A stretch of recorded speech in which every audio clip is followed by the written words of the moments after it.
Du côté de la conjoncture, un triste record pourrait être battu demain. Le nombre de chômeurs pourrait dépasser les 3,2 millions. C'est un chiffre qui avait été atteint il y a 16 ans.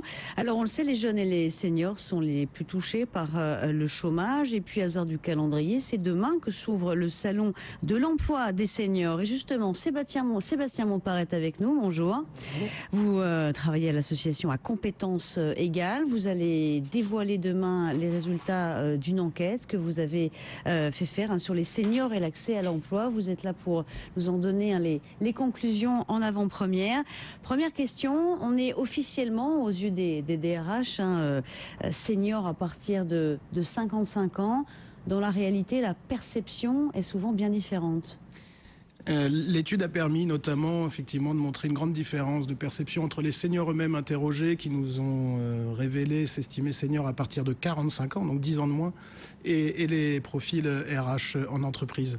Je crois que la réalité, elle n'est pas dans un âge absolu. Concrètement, vous êtes senior à partir du moment où vous êtes légitimement en concurrence sur une fonction avec des profils plus juniors. Ça paraît être une évidence, mais voilà. Donc, comment derrière pouvoir contrecarrer cette différence d'âge, entre guillemets, supposée ou attendue par rapport au nombre d'années d'expérience suffisante pour un poste? Alors justement, ce que les seniors peuvent mettre en avant, l'une de leurs qualités principales, c'est évidemment l'expérience. Et pourtant, c'est pas forcément ça que eux vont mettre en avant lors d'un entretien d'embauche. Ils savent assez mal se vendre finalement. En tout cas, c'est presque une bonne nouvelle de l'étude, c'est qu'il y a des pistes d'amélioration pour faciliter l'accès à l'emploi des seniors et transformer l'expérience qui est un fait en une expertise qui peut être un avantage concurrentiel.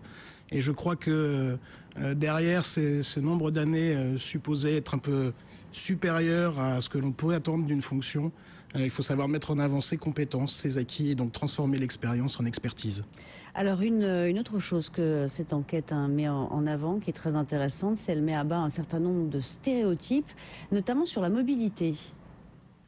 Oui, l'un des freins supposés des RH, notamment, enfin de toutes les parties prenantes dans un recrutement sur les seniors, c'est la mobilité.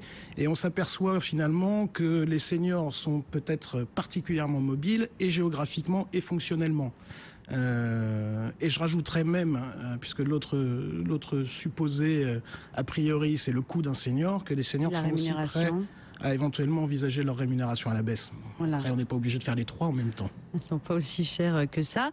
Autre stéréotype aussi qui est mis à bas par cette enquête, c'est les seniors qui se mettent à avoir des démarches entrepreneuriales. Le senior réagit de manière tout à fait positive, je trouve, aux contraintes qui lui sont imposées par le marché de l'emploi.